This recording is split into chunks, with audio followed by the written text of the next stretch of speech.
film, of course, as a massive fangirl from the Star Destroyer coming across the screen all the way to the lovely Princess Leia telling this walking carpet to get out of her way, between her moxie and the incredible Joseph Campbell story of myth that was realized by Luke Skywalker, my heart and soul were captivated from there forward.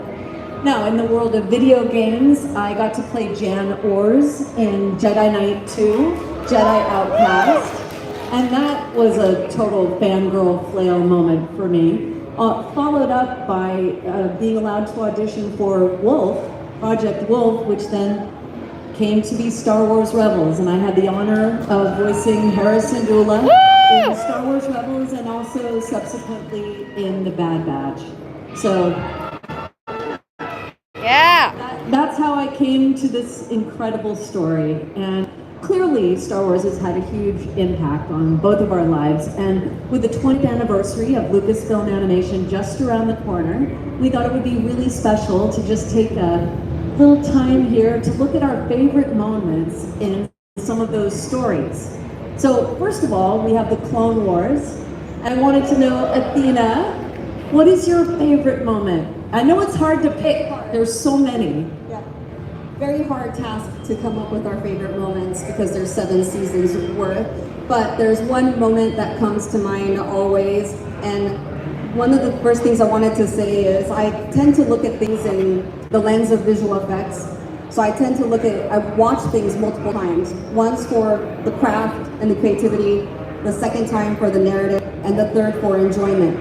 This particular moment is when Obi-Wan saw all the chaos in Mandalore when the hangar doors opened for the first time, and you could see all the effects happening, the fire, the lasers, the ships going by, and I just remember the team talking about it in the writer's room, all the work that Joel Aaron and CGCG put into this shot. So this is one of my favorite moments to this day because it was really hard to achieve back then and it still holds up.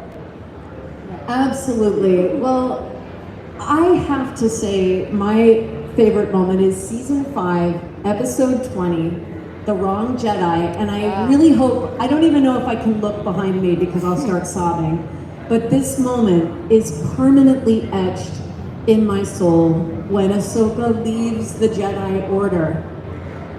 This moment, punctuated by the silence. We normally hear the music when the credits roll, and this had nothing but black silence. It was a devastating moment, and I don't think I'll ever recover, and I'm really proud of myself for not ugly crying right now. So I could never ugly cry. Yes, but I'll tell you, when Ahsoka made her debut on Star Wars Rebels, she came into the room, and of course, this is all I can think about, and I just start sobbing. There, I couldn't stop the ugly crying. I said, Snips, it's an honor to meet you, blah, blah, blah. And she was so kind, and she brought us all her Universe sweatshirts, and, to come full circle and meet Ashley Eckstein, who is just forever. This moment was a gift to us all. So I celebrate this moment. Woo! Absolutely. And so next up we have Star Wars Rebels. Woo! Athena, do you have a favorite moment? There are many, and I do have an honorable mention later, but I do love the moment that Darth Maul and Obi-Wan have here for many reasons. One of which is I love the pacing of the edit. I know Filoni always talks about keeping the pace up to keep things moving. I also love the narrative and the performances from Sam Witwer and Steven Stanton through this. But I also like the moment that, sorry, I feel like I'm yelling at this point. I also like the moment that towards the end, I didn't realize that this was the moment before you see Luke Skywalker in Rebels. Yes. And you hear Amperu call out his name. So all of this is happening with Darth Maul and Obi-Wan moments before A New Hope. Oh, so incredible. That was such a powerful moment. And I remember the internet exploded after that episode. The next moment for me in Star Wars Rebels, and there are also so many, but I know I was there, and I know I read it out loud, and I know I saw it on the page, but nothing could prepare me for Kanan's ultimate sacrifice. Wow. This moment was, I mean, look at those colors. And never before had I seen anything like that in the world of animation, ever.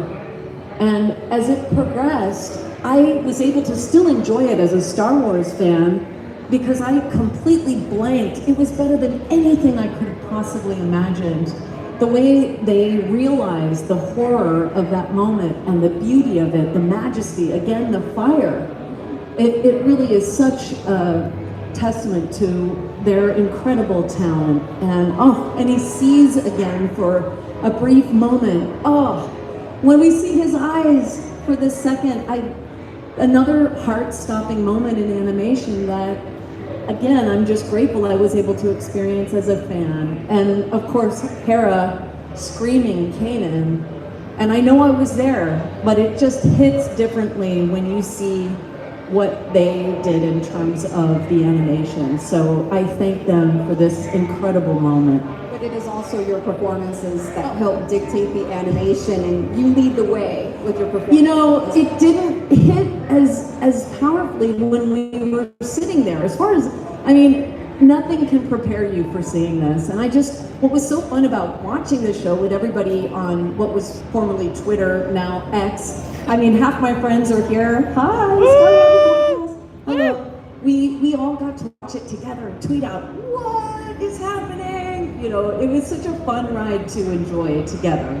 But anyway, kudos to them. All right, our next show we have is Star Wars Resistance.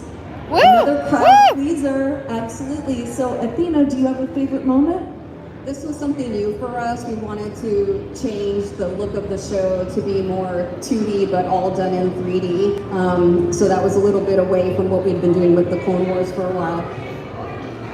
And one of these moments was the Colossus, when it takes off. Everyone thought that the Colossus was just a ship of the seas, but actually it was a ship of the skies. And there was something that we had actually discussed during the writer's room. Sure. And Bill George actually created the model for it that we then created the design and the It's incredible. geo off of. So that was an incredible moment, and there were even folks that worked with us that didn't realize that this was going to happen later in the season, even though we had discussed it from the beginning.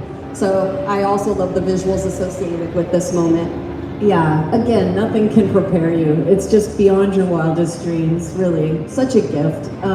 There were many, many moments in Star Wars Resistance that I loved. I loved seeing all the airplay, you know, with all the flight and the different pilots. There were so many riveting moments, but for me in particular, it's Season 1, Episode 9, No Escape, Part 1, and that is the destruction of Hosnian Prime. Now this speech, we all know, it sort of dovetails into the film, and so for me, as a Star Wars fan, this moment also reverberated forward, backward, and to see this animated with the experience of it being connected to the narrative of the film, it was also really powerful. And then of course, the destruction of Hosnian Prime. This was another incredible feat of animation. Look how gorgeous that is. And then to watch Kaz's helplessness as he watches the destruction of his home.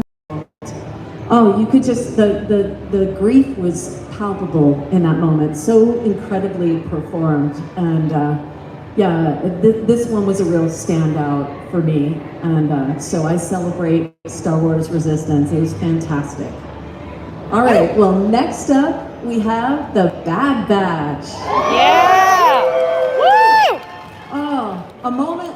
Let's just cheer for D. Bradley Baker for just 1 second. God, I mean, that guy, unbelievable. Anyway, all right, Athena, I know it's hard to pick, but do you have a favorite moment? Yeah, so if I'm allowed to say, I should say they're all my favorite, but Tech was my favorite. Yay! Is my Woo! favorite. I loved seeing the narrative and the character development build between Tech and Omega, and it was a precursor to her feelings when he did execute the order to sacrifice himself to save the team. So this moment in the cave was crucial. Even though there wasn't quote unquote action in there, it was all about the dialogue. It was very key to have to help for the moments later. So I just loved Michelle Lang's and D. Bradley Baker's performances here. Absolutely. I will never forget that one. I think probably, and I'm sorry to pick such gut-wrenching moments, but when Tech made the ultimate sacrifice in the Plan 99 episode, I think my heart broke into a million pieces. As I remember being at conventions when this episode launched, and people would come up and ask D. Bradley Baker if he could undo this. Because I think so many people really treasured Tech and all that he represented, and the loss was the depression that was felt in the Star Wars community. It was severe and again palpable. So that was season 2, episode 16. Just an unforgettable moment, again captured from such a point of view that I just punctuated the majesty of that moment. So huge thanks to the entire team. Really well done, well done. Now next up we have Tales of the Jedi. Woo! Yeah. Almost impossible to pick a favorite moment, because anything with Ahsoka is like, I want it all, right? Love me some Ahsoka, but if you had to choose. That was a tough one as well, but this one hits different in that originally this was just supposed to be a one-off short, practice makes perfect. Oh yeah. And I remember Filoni talking about it, and I think he actually even wrote it on a flight back home or to LA. Prolific.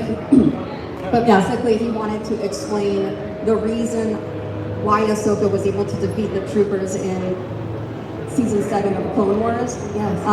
That moment when she walks down with her hands behind her head with Rex behind her and facing all the troopers, Filoni felt like he had to explain to the audience, how is that possible? How is she able to defeat all of that? So practice makes perfect shows the mentorship that Anakin and Rex gave her to get to that moment.